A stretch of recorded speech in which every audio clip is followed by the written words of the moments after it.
Honorable Chairperson, Madam, I've been allotted 18 minutes by my party, so I hope I'll be able to get the entire 18 minutes. I'm starting my stopwatch now. I rise today on behalf of the All India Trinamool Congress to dissect and oppose the Finance Bill 2526. Albert Einstein famously said that the hardest thing in the world is to understand income tax.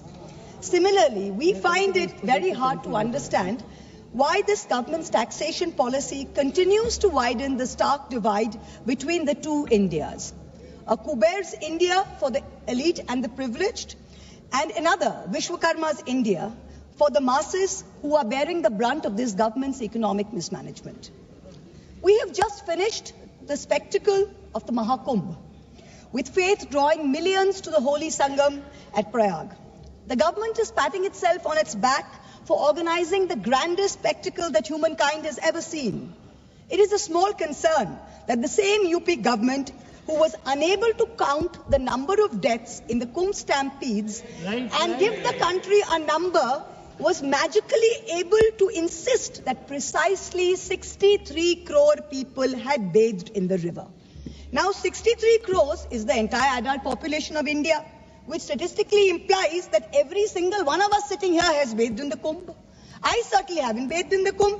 Most of us sitting around me have not bathed in the Kumbh. But this mirage continues. This great mirage is continuing. Similarly, much like the great taxation mirage that this government has created. In December 24, in response to a parliamentary question, the Finance Ministry provided certain crucial statistics on taxpayers in this country. What did we learn? We learned that there are 8 crore people in this country who filed taxes. But out of that, only 56 lakh people earn more than 15 lakhs per annum. These 56 lakh individuals, these are the engine of India's entrepreneurial and services economy. They are the only ones effectively paying direct income tax. Now with the new exemption structure, those earning up to 12.5 lakhs annually will pay zero tax. Let's be clear, income tax is leviable only on 56 lakh people out of 140 crore population. Yet, we have a massive income tax department with supernormal snooping, police-like powers and unchecked discretion operating under the pretense of enforcement. What is the purpose of this? The 56 lakh people at least have a graded tax system. But for the rest of India, Vishwakarma's India, there is no relief. For the 139 crore people in Vishwakarma's India, GST is the great equalizer, but in the most regressive way possible. In financial year 23-24, the Government of India collected 20 lakh crores in GST, which comes to about 15,000 rupees per person. So a billionaire and a daily wage earner both pay GST on food, on transport and essential commodities.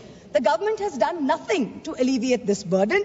There is no discussion on reducing indirect taxes on essential commodities, no roadmap to ensure fairer wealth distribution. All social sector spending has actually seen contractions. Let me give you a few examples. The finance bill mentions an health and education cess of 4% on income tax. No problem. Everyone's happy to pay this if it goes in the right way. You're taking our money, fine. The Kothari Commission in 1966 had said that 6% of India's GDP must be spent on education. Successive national education policies, including NEP 2020, insisted 6% of GDP must be spent on education. What are we spending today? Around 4.5%. What is China spending? 6.2%. This government's own national health policy of 2017 said that public health must account for 2.5% of GDP. What is this government spending today in the last budget? 1.94%. We must be the only country with a declining spending in health. The last few years, we have come down from 2% to 1.94%. So, Madam Finance Minister, wherever you are, I hope you're listening to me. Taxpayers don't mind paying extra cess for health and education, but at least spend it. Give the country what it deserves. Food subsidies have been slashed even as inflation has bitten into rural households. Between January and December of 2024, rural inflation was 5.4%, a full 100 basis points higher than urban inflation, mainly driven by higher food prices. Manrega is still underfunded. Last year's allocation was 86,000 crores. This year's allocation is also 86,000 crores, even though there's higher demand. If you pay West Bengal its 7,000 crores, which it is due, then you are even decrease the outlay even more. This time you guillotined the food and public distribution demand for grants. There was no discussion. Yet there are certain points that everyone needs to know. This country has a National Food Security Act in 2013, which mandates that 75% of urban households and 50% of urban households must have coverage. 75% of rural and urban must have coverage. Today, 81 crore people are getting 5 kg of free rations per month by this government. This is dependent on the 2011 census. Now, the government on affidavit told the Supreme Court that we haven't had a census since 2011. We don't even know when the next census is going to be. So the government says, well, how are you going to revise the numbers? There are many poor people who are not getting rations. The new number is an extra 13 crore must be given rations. Government says, we don't know. We don't have a census. So Supreme Court says, what do you have? We have an unorganized migrant portal, the eShram portal. According to the eShram portal, 8 crore new people must be given rations. The government is steadfastly refusing to give this 8 crore people rations. Please note, these people are paying GST. They are paying GST. You are raising 20 lakh crores based on these people, yet you are not giving them 8 crores people rations per month according to the Food Security Act. Now, this kind of iniquity, I'm not comfortable with it. We certainly don't want this on our conscience. Certainly not. Now what we're talking about is that when you go to, you keep saying democracy, democracy, democracy. The Honorable Prime Minister is talking to podcasts all over the world talking about freedom to criticize and democracy and democratic processes. We welcome it. But for a democracy to function, it is vital that its electoral processes be above board and above question. The legislative department in the law ministry is the nodal department which controls all spending for elections, for polls, for appointment for the poll members. The Honorable Finance Minister this year allocated 300 crores for voter ID cards, allocated 600 crores for election expenses, allocated 19 crores for EVM machines. But here we have an election commission that is refusing to give 100% VVPAT paper trails. It is refusing to make 17C forms public. It is refusing to give us new additions and deletions to the voter list. It is refusing to explain how duplicate epic cards are being issued in Murshidabad and in Gujarat. So spend taxpayers' money, but use it in the right way. We need some answers. Now let us examine the myth and the reality of this government's growth story. The Honorable Finance Minister claimed that India will grow at 6.5% next year. This forecast, by the way, is down from 9.2% predicted in 23-24. Just before he became RBI governor, former Revenue Secretary Sanjay Malhotra in December warned government tax officials that they should not kill the proverbial golden goose with their demands. Net foreign inflows fell to 1.2 billion between April and December, down from 7.8 billion. Private investment is weak. Manufacturing is stagnating at 17% of GDP. Rural unemployment is 9%. Fiscal deficit has come down to 4.4%. Agreed. But that's not happened because of revenue growth. That's happened because you've cut essential spending to the poor. This is economic mismanagement, not fiscal prudence. The government's obsession with corporate incentives has only favored big businessmen, where small businesses and laborers have got hurt. You slashed corporate income tax in 2019 from 30% to 22%. Has private investment picked up? No. So who have these tax cuts benefited? Let me look at just one example. Let's not forget that all tax rules are written for Vishwakarma's India, not for Kuber's India, not for favorite businessmen. When it comes to crony capitalists, there are special rules. Please listen. In 2016, there was a rule that there can be no SEZ which has only a power plant. No power plant, only SEZ. But for a very special friend, Mr. A, this was done in Godda, Jharkhand. Mr. A received not only billions in benefits during the capex phase, but receives an ongoing benefit on no import duty for importing coal, no coal cess, no domestic supply obligation. Savings of clean energy cess were 320 crores per annum. Custom tax and GST benefits were another 2,000 crores. Now that things with Bangladesh have soured, the government has said you can sell power domestically. But have you recovered the back interest and the taxes which were meant for the SEZs? Plant was built by a Chinese contractor with Chinese equipment, customs duty free, GST free, tax free, not using Jharkhand coal, not giving Jharkhand power, not paying clean energy cess, and currently employing less than 1,000 people. For some people, rules, laws, acts mean nothing. गरीब लहरों पे पैरे बिठाए जाते हो, समंदरों की तलाशी कोई नहीं लेता. Stock market investors, corporates, small business owners have all become victims of the worst kind of tax terrorism. According to the last budget receipt of July 24, total income tax under dispute was 10.5 lakh crores. This figure has doubled from 5 lakh crores in 2015 to 10.5 lakh crores now in 23. So much for the promise of eliminating tax terrorism. When you're looking at the CBDT's Action Plan 24-25, it gives us data on pending appeals. It's telling us every year there are more pending appeals than appeals which are being disposed of. So what kind of dispute resolution are we managing? It is estimated that there are 6 lakh pending appeals today. The Indian IT tax department has followed an adversarial approach. It unnecessarily pursues all appeals at all levels, regardless of outcome. And all your department officials, there is absolutely no penalty on pursuing frivolous regulation. So, kahin bhi kuch bhi case laga do. There's bad drafting of tax laws, different interpretations. High courts are providing divergent opinions. There's confusion. The judiciary simply cannot handle this mountain of pending appeals. More than 17.5 lakh Indians have acquired foreign citizenship of another country in the past decade. An estimated $21,300 millionaires left India in the past 3 years alone. तुमसे दूर जाने की ख्वाहिश नहीं, पर तुम्हारी शक की डर से बहुत डर लगता है. तुमसे दूर जाने की ख्वाहिश नहीं, पर तुम्हारी शक की नजर से बहुत डर लगता है. This is what people are telling this government. GST is a nightmare. You are having to wade through 100 different tax rates, including cesses. Multiple rates, ensuing confusion has facilitated an alarming GST evasion of 2 lakh crores, almost double the 1 lakh crore evasion that was there in fiscal year 2023. 18,000 fraudulent entries have been uncovered. Many more are likely.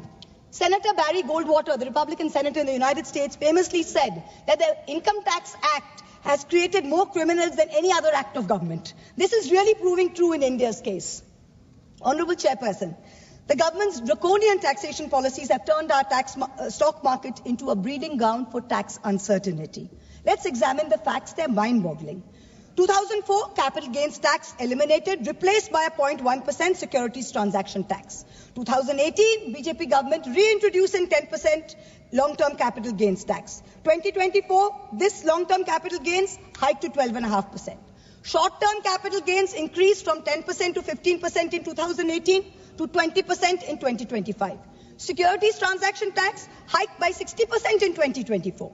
Corporate dividends, once taxed at flat 15%, are now taxed at slab rates with TDS. The government and the SEBI have together destroyed wealth creation in the stock market, both domestic and foreign.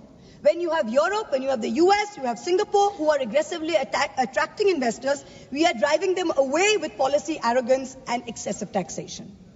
Also, the new Income Tax Amendment Act contains something rather alarming in the fine print. Is the government trying to bring back electoral bonds in another shape or form? The bonds were declared unconstitutional in February 24 by the Supreme Court. And yet, in the new Income Tax Bill 25, Schedule 8, provisions relating to the electoral bonds are mentioned. Is this legislative oversight? In which case, very shoddy work on your part. And if it's not oversight, then it shows that you're keeping the road open, so some kind of back entry to your favorite Hafta collection system. This is very clear. Electoral bond data shows that companies with negative profits donated 434 crores to the BJP. 41 companies under investigation donated 2,500 crores to the BJP. 30 companies facing investigation donated 335 crores. Madam Finance Minister, the CBDT in your hand is an engine to spur India's growth through transparent and progressive taxation. Please do not turn it into another rogue agency like the ED and the CBI, who have essentially become professional collection agents for this government. 193 cases pursued by the ED, 2 convictions. 2 convictions. 97% of ED cases are against opposition politicians. 23 of 25 switched to BJP, cases were dropped. We are now truly in an Orwellian state. The finance bill doesn't merely focus on taxation. It gives the government sweeping powers of surveillance under the guise of preventing tax evasion. The government now seeks the right to monitor emails, see social media accounts, private messages. The finance ministry can share this data with the enforcement directorate, with the IT department and all other agencies. If 97% of this country is tax exempt, then who will the tax authority scrutinize? The poor 3% who are actually paying taxes, who are the hardworking individuals, who are propping up the service sector. Instead of using Pegasus secretly, the government is now openly spying in the name of suspicion.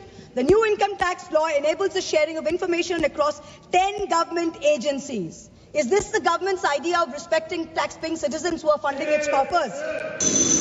I've got time, madam, 2 minutes. While I always try and stick to the narrow confines of topical debate, I am now going to take a cue from the Honorable Prime Minister, who so effectively managed to speak about Vasudhaiva Kutumbakam when asked a pointed question by the US media about crony capitalists and their accountability to the law.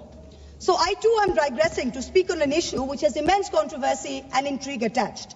The story about bundles of currency notes discovered in the outhouse of a judge of the Delhi High Court. Now, the veracity of the incident is still being ascertained, but the Godi media has gone to town debating whether the appointment of judges and how the government of the day must have a preponderant say in the appointment process. We saw the Sushant Singh Rajput case suicide and how an innocent woman was vilified by the Godi media, name dragged through the mud. Same thing happened in my case. Now you see this media are trying to mahol banao. They're trying to toe the government line to suborn the higher judiciary. Someone who cannot be named in this house, who presides over a neighboring chamber, has already added his 2 cents and said how he thinks that the government should do away with the collegium system. Mark my words, just like the Election Commission has been emasculated by the government takeover of its appointments process, this brouhaha and media plans are the beginning of an effort to bring back something like the NGAC with complete government control and do away with the collegium system. No amount of money apportioned to the judiciary will be of any avail unless its independent character is zealously guarded. This is something that we in this house must be allowed to debate. Coming back to the finance bill, it is nothing but a testament to this government's flawed economic vision. I oppose this bill because it taxes the wealth creators, ignores, I've got 10 seconds, madam, ignores the poor and empowers the government with unchecked powers of intrusion. India deserves better. I end by quoting George Orwell in 1984. Every record has been destroyed or falsified, every book rewritten, every picture has been repainted, every statue and street building has been renamed, every date has been altered. And the process is continuing day by day and minute by minute. History has stopped. Nothing exists except an endless present.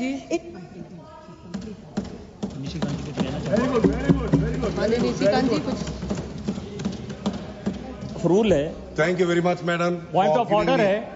Speaker का direction 115 है.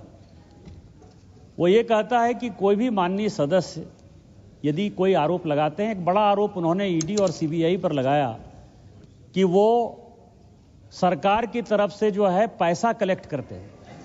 मेरा आग्रह होगा कि उनको authenticate करने के लिए कहिए कि ईडी और सीबीआई ने कौन सा टैक्स कलेक्ट गवर्नमेंट के लिए किया, किन लोगों को परेशान किया. यदि नहीं करते हैं तो एक्सपंज करिए और नहीं तो प्रिविलेज चलाइए.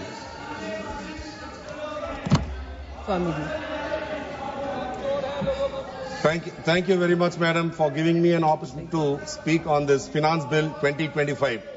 Madam, I would like to congratulate